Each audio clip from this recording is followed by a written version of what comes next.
Hello friends, welcome to TD learning. My name is Pradeep Singh.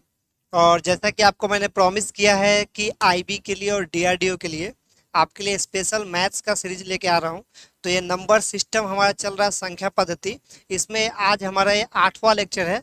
Total 9 lecture रहेंगे जिसमें हम concept discuss करेंगे, plus 3 से 4 लेक्चर ऐसे रहेंगे जिसमें हम क्वेश्चंस डिस्कस करेंगे जो आईबी और डीआरडीओ के लिए इंपॉर्टेंट है या जो आईबी डीआरडीओ एग्जाम में पहले पूछे आ चुके हैं।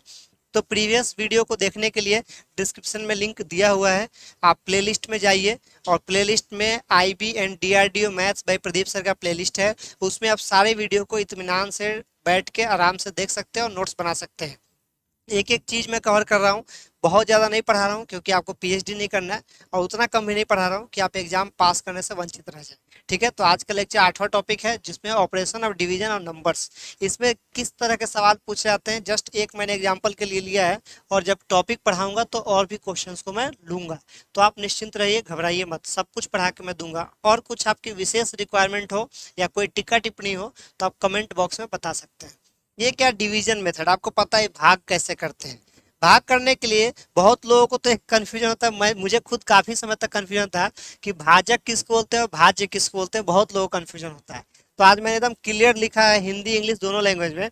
ये जो लेक्चर मैं लेके आ रहा हूँ ना, ये हाई बोनाफाइड बच्चों के लिए नहीं है। ये वो बच्चे हैं जो कंपटीशन में उतरते हैं लेकिन कंपटीशन का भीड़ देख के डर जाते हैं। उनको लगता है भाई क्या पढ़े क्या नहीं पढ़े, कहाँ शुरुआत करें, कुछ पढ़ाया जा रहा है तो बहुत हाई फाई हो रहा है।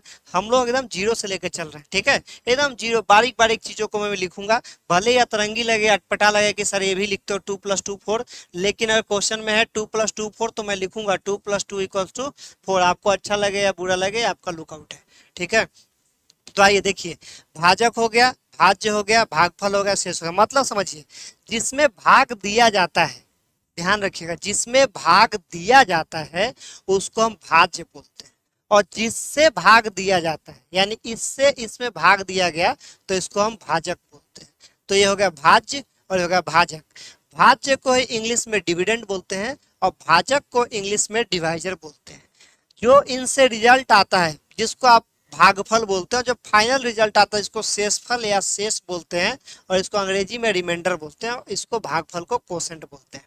जब आप इसको लिखते हैं, इसका फॉर्मूला जो आप बचपन से पढ़ते आ रहे होंगे, वो ये फॉर्मूला जो आपको यहाँ पे लिखा हुआ है, ये बोलता है dividend equals to divisor into quotient plus remainder. भाज्य इक्वल्स टू भाजक इनटू भागफल प्लस शेष। ये हो गया क्वेश्चन आपका।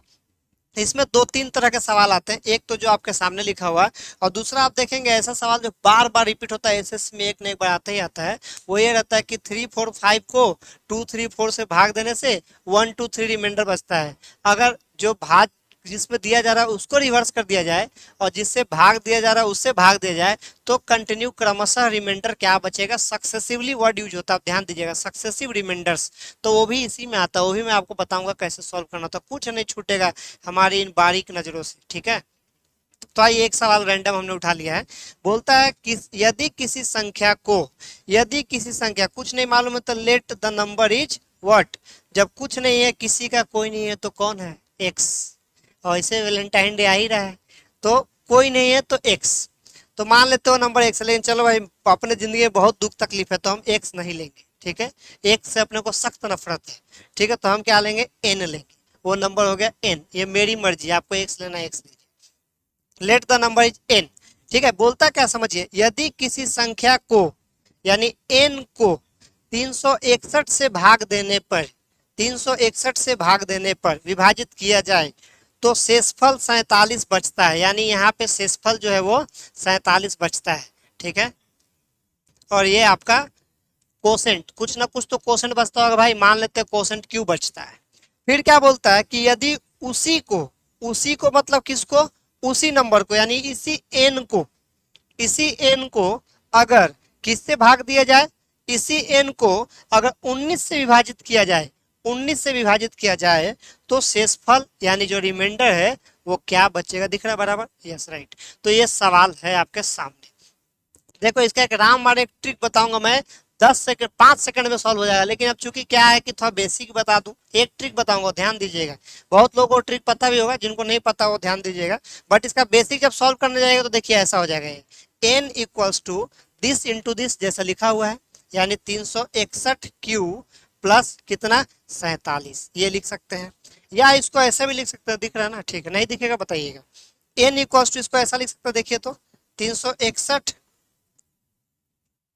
क्यू प्लस 38 प्लस 9 47 हो गए। एडजस्टमेंट है और कुछ नहीं, रॉकेट साइंस कुछ नहीं है। मैथ में चीजों का आप एडजस्ट कर सकते हैं। 4 को 2 प्लस 2 लिख सकते हैं या 2 इंटू 2 लिख सकते हैं, बट 4 को 6 नहीं लिख सकते।